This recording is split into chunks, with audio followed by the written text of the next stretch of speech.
குருவின் குரு சுவாமி ஐயப்பன். சுவாமி மகிஷி வதத்திற்கு பின் பொன்னம்பலமேட்டில் தரிசனம் தந்தார். பின் முனிவர்களிடம் பேசலானார். முனிவர்களே, இந்த மகிஷி உடல் மீது சிறு கற்களை எறிந்து இந்த பூத உடலை சமாதி செய்யுங்கள். இவன் உடலை மறைக்க தங்களால் எறியப்படும் சிறு கற்களால் ஒரு குன்று உருவாகட்டும்.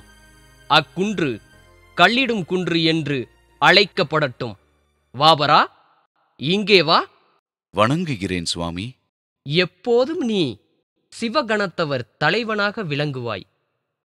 என்னை காண வரும் பக்தர்களுக்கு விலங்குகளிடமிருந்தும் தீயவர்களிடமிருந்தும் பாதுகாப்பளிப்பாய். நீ எல்லை காக்கும் இந்த பகுதிக்கு கோட்டைப்படி என்று பெயர் விளங்கட்டும். என்னை காண வரும் பக்தர்கள் இனி உங்களிடம் அனுமதி பெற்றே என்னை காண வருவார்களாக.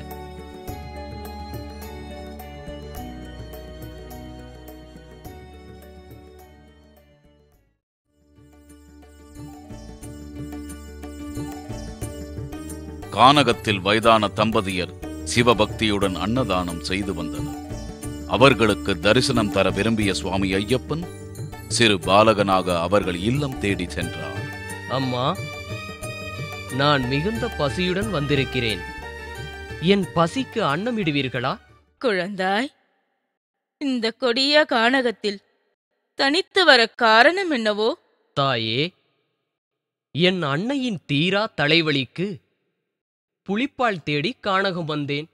புலிப்பால் தேடி ஒரு பாலகனை அனுப்பும் அளவுக்கு உன் அன்னை கல்மனம் படைத்தவரா?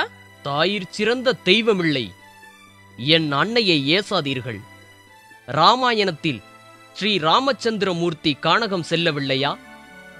மகாபாரதத்தில் பாண்டவர்கள் கானகம் செல்லவில்லையா? அவர்களைப் போல் சரித்திரம் படைக்க நானும் வந்திருக்கிறேன். என் கண்ணே, எத்தனை அழகாக பேசுகிறாய். ஆனால் உனக்கு ராஜ விருந்து இந்த ஏழை வீட்டில் அளிக்க முடியாது. அன்பு கலந்த கூழ் இருக்கிறது, அருந்துகிறாயா? நானே அருந்தவசி.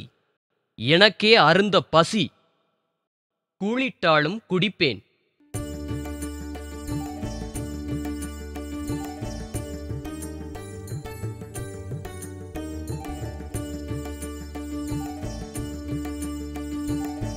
அம்மா, என் வயிறு நிறைந்தது. உங்களுக்கும் நிறைவை தரப்போகிறேன். என் திவ்ய ரூபத்தை பாருங்கள் தம்பதியரே. சுவாமியே சரணம் ஐயப்பா. தங்களின் அன்பான அன்னதானத்தினால் அகம் குளிர்ந்தேன். இனி நான் கம்பங்குடியாரான உங்களுக்கு உடைமை. இதை சாசனமாக எழுதி தருகிறேன். என் பெயர் உள்ள அளவும் உங்கள் பெயரும் இந்த பூவுலகில் நிலைத்திருக்கட்டும். தானத்தில் சிறந்த அன்னதானமே எனக்கு மிகுந்த சந்தோஷத்தை அளிக்கும். அன்போடு அன்னமிடும் ஐயப்ப பக்தர்களுக்கு நான் என்னையே தருவேன்.